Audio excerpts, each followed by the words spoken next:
721 of the Matt and Crank program. My cousin Adam Calvert, our legal expert, calling in. So how you been the last week or so? Give it a 1 through 10 rating your last week. Ooh, let's see. I would say a 7. A 7? Really? Wow, you had a hell of a good week. Yeah, where's my legal counsel here? If you were a 7 all week, you told me last night you were sick as a dog. Well, I was at the beginning of the week. I've gotten better, so that's an improvement. Okay, so now well, look at the beginning of the week, I played golf with my dad and actually shot pretty well. So that's good. Regular mini golf or big guy golf? Big man golf? No, big guy golf. Yes, I can't get into that. I was, our wedding reception is going to be at this place called Baywood Greens, and it's a really nice golf course.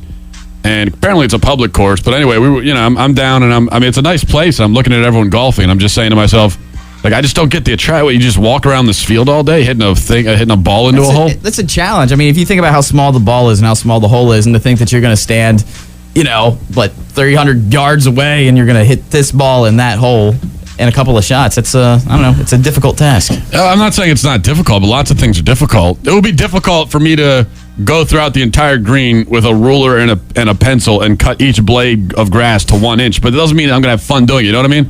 So that's an odd comparison, but you understand what I'm saying. Now, But I mean, being out there during the day, I mean, that's part of the enjoyment of it, the relaxation. Yeah, and we did see this what are those big birds with the long necks that can fly? Oh, crane? Yeah, crane. Yeah, crane. Nice. It was so cute. Or it could be a heron, too, right? A heron? I don't know. Nobody knows what the difference is. Whatever it was this big gay-looking bird, but it was cool. So... How was Gaelic? Was it like was it wearing like leather pants or something like that? Sort of. It was flying with chaps on. How awesome would that be?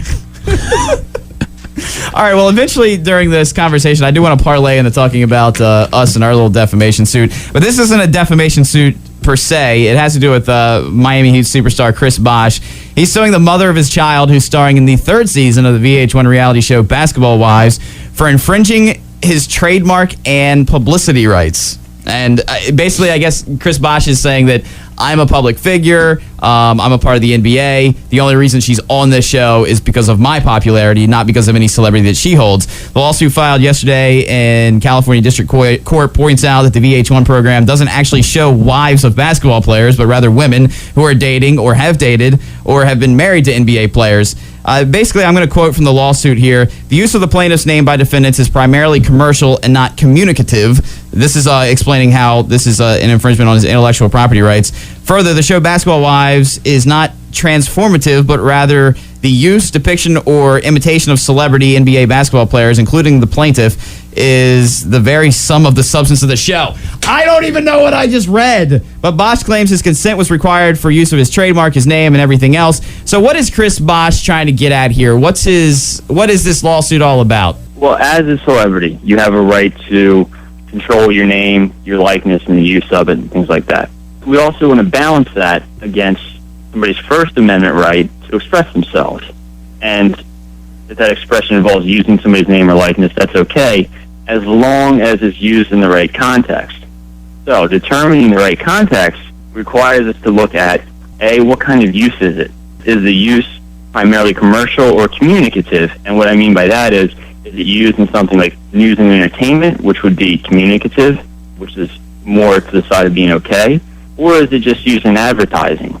We also want to look at whether or not the transformative use, and what I mean by transformative use is whether or not that the use of the defendant's celebrity transforms it into its own independently expressive work. You ask whether whoever's using the celebrity's name adds something new, alters the name or the likeness or things like that.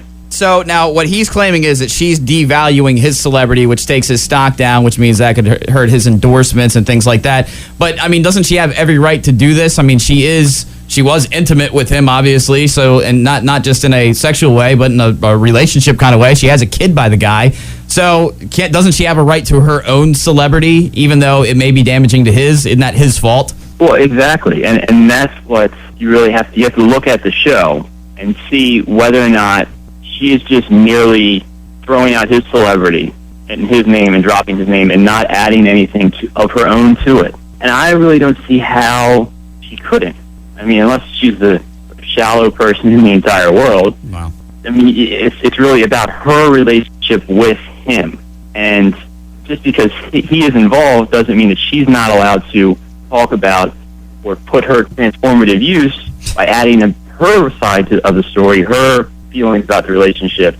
That she's allowed to do. That's the transformative use, and that's why it should be okay. Yeah, there's too many big words in there. So basically, it's kind of like she's creating her own celebrity so she can move forward with that celebrity. As long as she doesn't say anything slanderous about Chris Bosh, then there should be no problem with what she's doing, because it doesn't matter why the show approached her to be on the show. She's just on the show. It sounds like he's a little bitter about this because she might be saying some things that, may not be very flattering for him, which could, in fact, hurt his endorsement career. Obviously, it can't affect his, playing career unless he actually gets all this stuff in his head and it affects him on the court.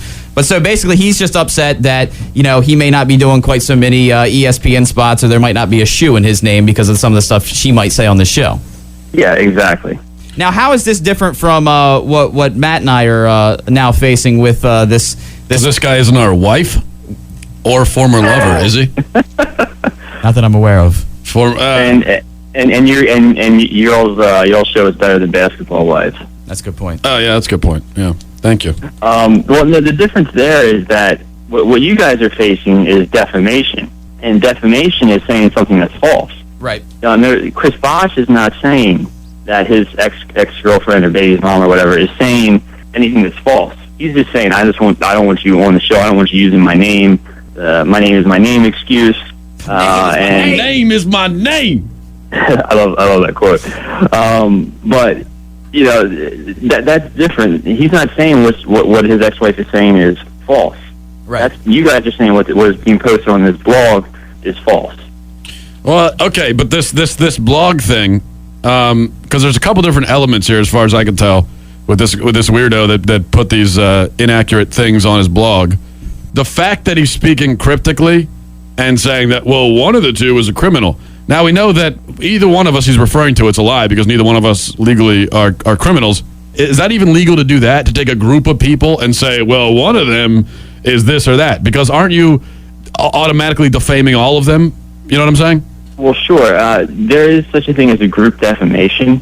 Now, let's say I said that I think that all... Oh, geez, I don't want to offend somebody. Who cares? Offend away. I think everybody that owns an Apple computer is a criminal, okay, or something like that, right? Now, that's a whole big group of people, and you can't tell who I'm talking about.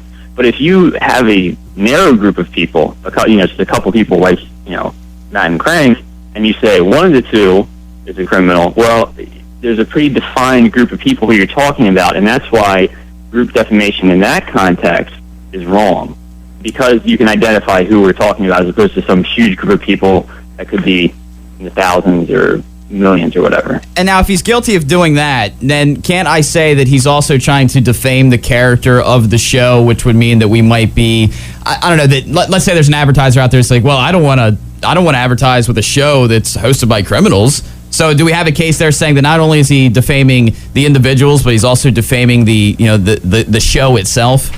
Well, sure. When you get damages in a defamation suit, you recover for the damage that it caused.